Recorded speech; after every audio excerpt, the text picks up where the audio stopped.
Ndokuchingamdzai zvakare vana vaMwari kuchirongwa chedu chamazuva ose kunhai pastor. Mufaro wangu kuti tiri kusangana mazuva ose tichibatsirana kupindura mibvunzo yetogononge tinayo inowanikwa umbo hwacho huchibva mukati meBhaibheri. Saka makasunungukawo nemiwo kutumira mibvunzo yenyu kana muinayo paWhatsApp number inoti 0772918335 kana kuti kana muri kuona paFacebook just drop your question pama-comment section.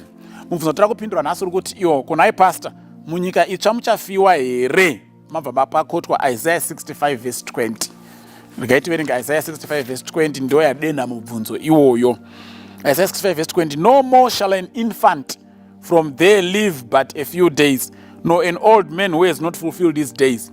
For the child shall die 100 years old, but the sinner being 100 years old shall be accursed.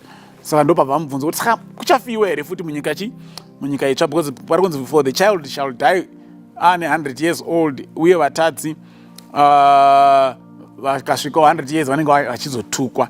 Ndoda kutowedzera mubvunzo wacho ndichiti saka munenge mine vatadzi here munyika itsva, because kana iri nyika itsva iri kutaurwa what does the sinner want in that new heaven or new earth or whatever it is. Regai tange taestablisha kuti rufu richazovako here in the new heaven and new earth. Will there be any death? Then tozoda kuona kuti Isaiah iri kuti chii. Okay, so we are using the principle yatakataura inonzi total scriptura. The scripture needs totality. Ngatitarisa kuti Bhaibheri rinodzidzisa kuti kudii maererano neupenyu nekufa munyika itsva. Saka tichatanga zvakazarwa 21 verse ya 4.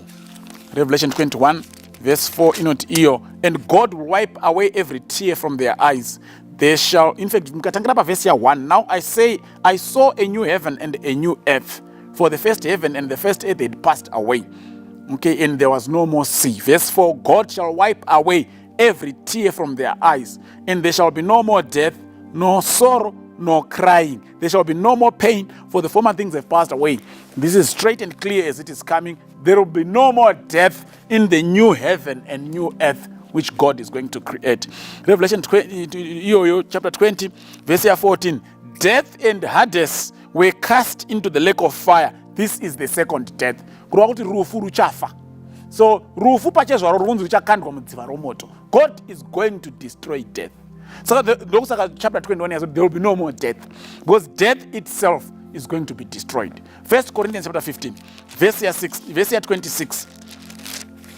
1 Corinthians 15 verse 26. The last enemy that will be destroyed is death. Death is going to be destroyed. We are talking of scripture in its totality. There will be no more death, because death itself will be destroyed. Death and Hades will be thrown into the lake of fire.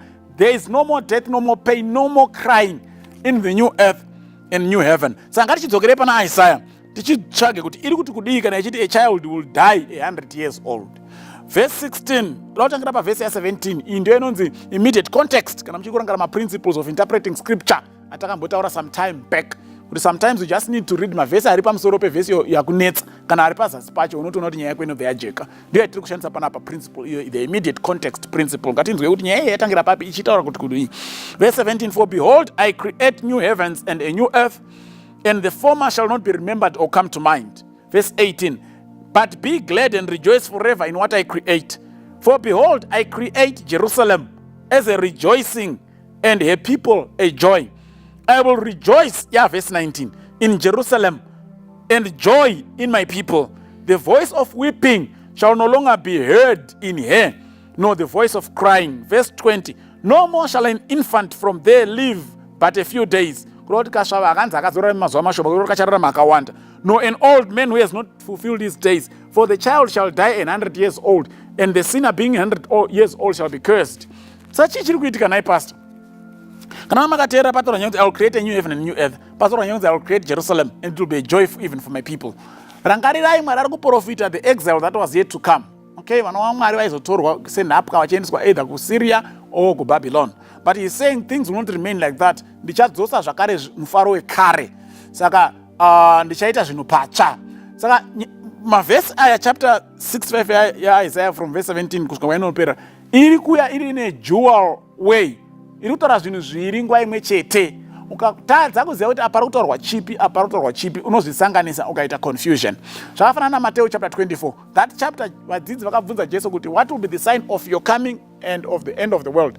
Vatanga kubvunza kuti when shall these things be? Yavaiti when shall these things be? Jesu angati pa chapter 23, Jerusalem richaparadzwa zvokuti hapana dombo rinosara pamusoro perimwe dombo. Saka vakauya vakati, when shall these things be? Vachireva kuparadzwa kweJerusalem kwakataurwa naJesu Kristu. But ivo vadzidzi vaida kumhanyira Jesu mberi vachibva vafunga kuti zvinoitika pakudzoka kwake. Therefore tell us what will be the sign of your coming, end of the world. Saka Jesu paakapindura chapter 24 one response iri kuresponda kumibvunzo 2. Iri kupindura, when will Jerusalem be destroyed? What will be the sign of your coming and of the end of the world? Saka ukatadza kuziva kuti izvi zviri kutaura Jerusalem, izvi zviri kutaura kuguma kwenyika, unomixa futi Matthew 24. No exactly pana Isaiah. Unofanira kuziva pari kutaurwa the new heaven and earth, nepari kutaurwa the Jerusalem restored after the captivity of the Babylonians and the Assyrians. Saka pari kunzi kana ndasika Jerusalem itsva, kana ndasika Jerusalem patsva, unofanira kuziva kuti ndepapi pari kutaurwa. The new Jerusalem, a new heaven and earth here, kana itaura new Jerusalem after it has been rebuilt. Vanhu vabva kuBabylon. Do iri rifewa pana verse ya 20. Jerusalem yava itsva zvazvitsva yava kwapatsva, hakuzovi nevanofa mazuva vasati akwana. Even vanotadza vakararama vanenge vachitukwa. Saka hakuna kufa munyika itsva nedenga itsva. But muJerusalem idzva raisikwa after kuparadzwa kwaNebukadnezar kunozova nekufa, but vanhu vachatenderwa kufara nekurarama makore akawanda. So you should be able to separate kuziva kuti apari kutorwa new heaven and earth, apari kutorwa the restored Jerusalem, apari kutorwa the new heaven and earth, apari kutorwa the restored Jerusalem, because it's a dual prophecy. Chiprofita chini in one, but chichireva zvinhu zviviri zvaizoitika panguva mbiri dzakasiyana, just like Matthew chapter 24. Ndo zviri kuitika pana Isaiah. Be able to sift and separate what is referring to the restored Jerusalem, what is referring to the new heaven and the new earth. Basi rikana Mwari atikomborere. Amen.